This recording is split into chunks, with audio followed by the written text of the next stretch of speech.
Cagbalete Island ay isang magandang isla na medyo hindi pa ganap na maunlad. Ito ay matatagpuan sa bayan ng Mauban, lalawigan ng Quezon sa Pilipinas. Kilala ito sa mga dalampasigan nitong malinis, malinaw na tubig at relax na kapaligiran. Kaya't naging tanyag na destinasyon ito para sa mga naghahanap ng mapayapang bakasyon.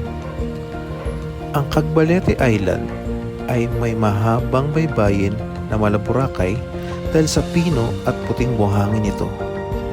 Kabilang ang kilalang Mauban Beach at Long Beach.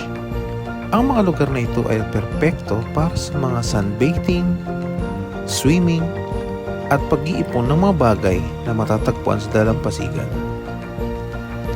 Kilala ang isla na malawak nitong tidal flats na nagiging visible tuwing mababa ang tubig or low tide na. Lumilikha ito ng isang natatanging tanawin. Maaring maglakad-lakad ang mga bisita sa mga nakalantad na sandbar na nagbibigay ng napakagandang pagkakataon para sa mga litratong nakamamangha. Napanatili ng isla ang kanyang likas na kagandahan na ginawa ng isang paraiso para sa ekoturismo.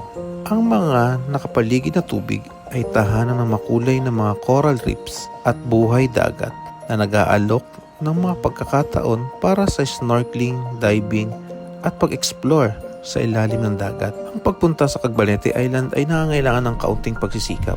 Karamihan sa mga manlalakbay ay sumasakay ng bus o pribado sasakyan papuntang Mauban. Pagkatapos ay sasakay ng bangka papunta sa isla.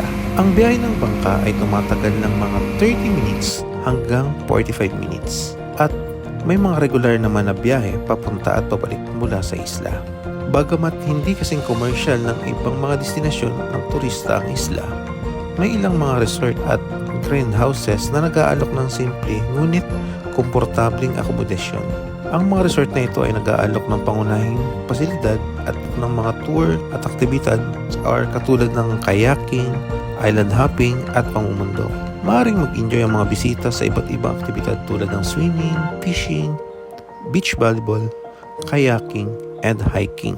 Meron din ilang mga bakawan ng isla at ilang mga turista ay naglalakad to experience the local flora and fauna. Ang Cagbalete Island ay isang perfect destination para sa mga nais makaiwas sa mga matao at ma-experience ang kalikasan sa pinakapayapang anyo nito.